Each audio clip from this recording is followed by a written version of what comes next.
This is Thursday, November 10th, 2022 at 1 p.m. My name is Glenn Laborde, and I'm conducting an oral history interview with Steve Zimmer. Steve, we're going to ask you a few questions to kind of get a little bit of your experience and your perspectives. First of all, with regard to biography, where were you born? I was born in Lake Charles, Louisiana. My father was with the Missouri Pacific Railroad. He was an Iowa farm boy who ended up in Louisiana with the railroad. Okay. Who were your siblings, their names and genders? I have 4 younger brothers and sisters. Cheryl was born in Atoka, Oklahoma. Kevin was born in St. Louis, Missouri. Bruce was born in Jackson, Mississippi. And Lori was born in Winston-Salem, North Carolina. Mm-hmm. Well, which of your siblings, if any, served in the military? None of my siblings were military. Oh, I'm sorry, I'm wrong. Bruce, my younger brother, was in the Air Force. Okay. What were your parents' or siblings' feelings about you joining the service? Well, let's start now and talk about the difference between a merchant mariner, especially a summer sailor, and a military, fighting military.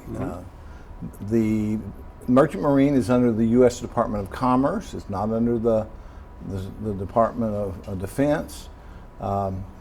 It is not necessarily wartime activity, although it can be, and it is a deferrable occupation during wartime.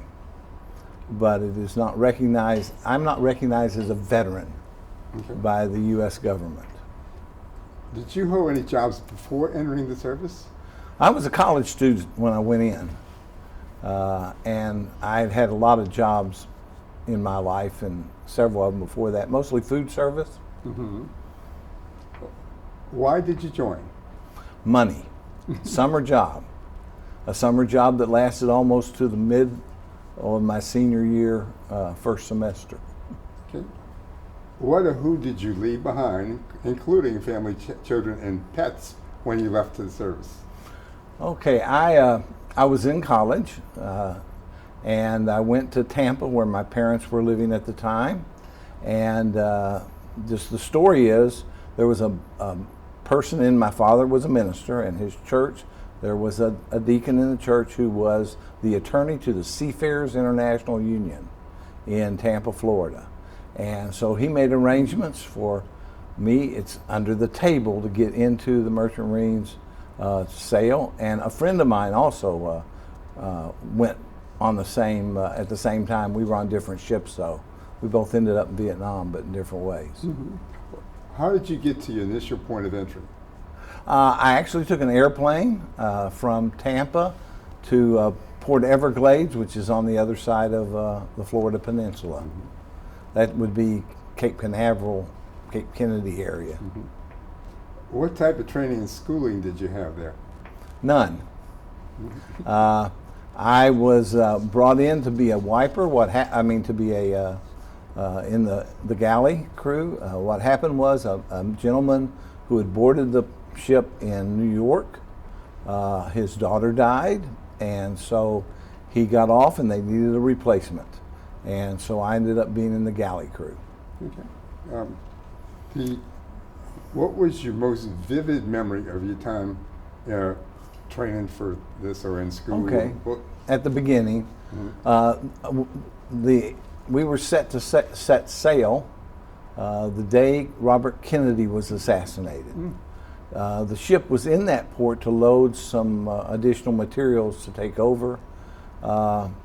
And when he was assassinated, the longshoreman went on a sympathy strike and didn't work, and so we were stuck in Fort Lauderdale for a few days before we set sail.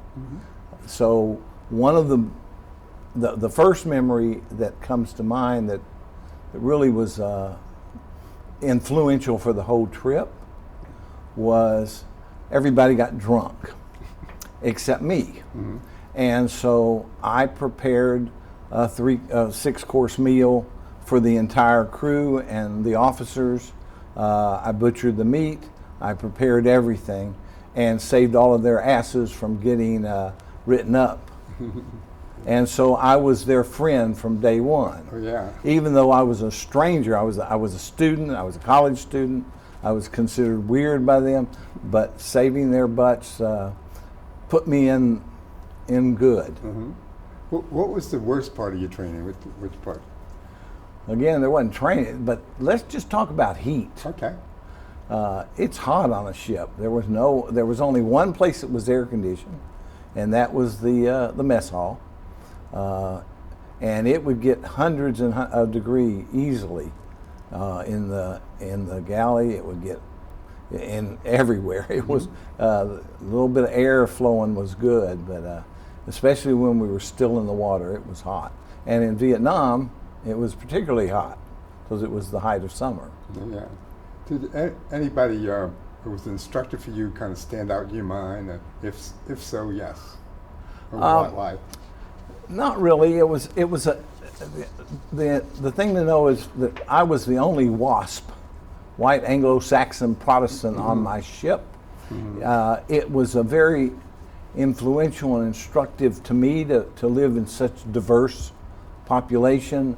I originally shared a forecastle with an Indonesian, an African American, and a Greek person. And the only other WASP on the ship was the captain, who was a Baptist from Mobile, Alabama.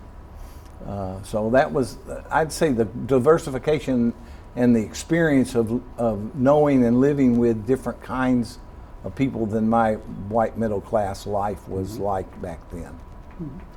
What was your first assignment? You remember? I was assigned to wash dishes, clean up the table, and this was probably not appropriate. Did you qualify with equipment? I guess that's a sponge.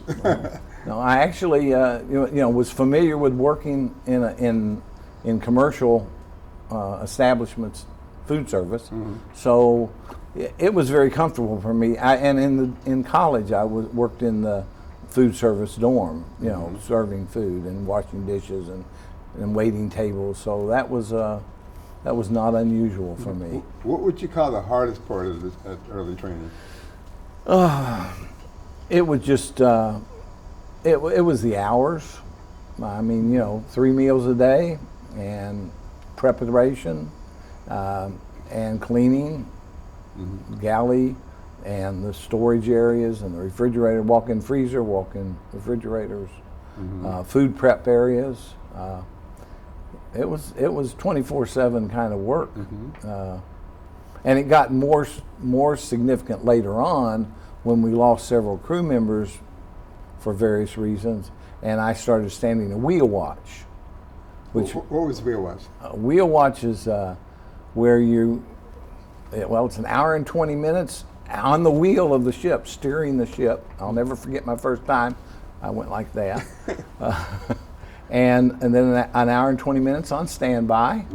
That would be sitting comfortably in the mess hall. And then an hour and 20 minutes on lookout, where you'd sit out on the bow and look for anything in the water or lights or anything like that. My most embarrassing moment was calling in a light 2 points off the starboard bow that turned out to be the moon rising.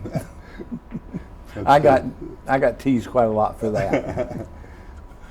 What was the hardest part of military lifestyle that you had to adapt to? What do you think was the hardest part to adapt? Well, one thing, I was sleeping on about 10,000 tons of ammunitions. If we had been attacked, which we were, I'll get to that later, we would have, levels, couple square miles of, and we would have been. Wow. What was the easiest part of the military lifestyle to adapt to?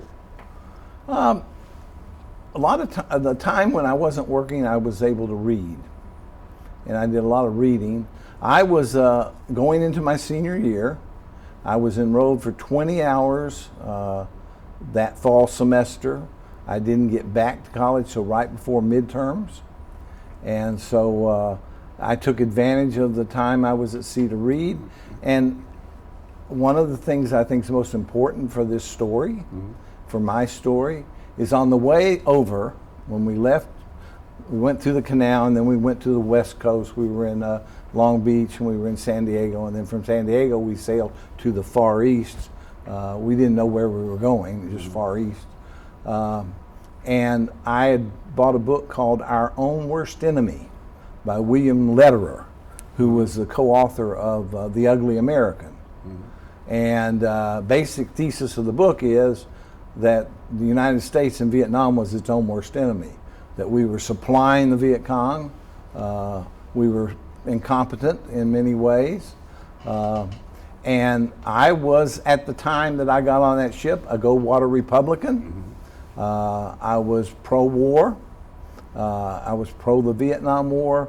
By the time I got back, I was against the war. I saw some things for myself while I was over there that proved Lederer was right. And it was a major life-changing experience from a political philosophy point of view. Well, keep off script a little bit. What would you share with us the things that you saw, please? Okay, when I was in, well, for first, I was as a civilian in a war zone. I wasn't tied down, so when we would go into a port, any port, we would prepare in advance for that, and we would prepare food in advance so that half the crew could take off every other day, so that I was able in Korea and Japan and the Philippines and in Vietnam to go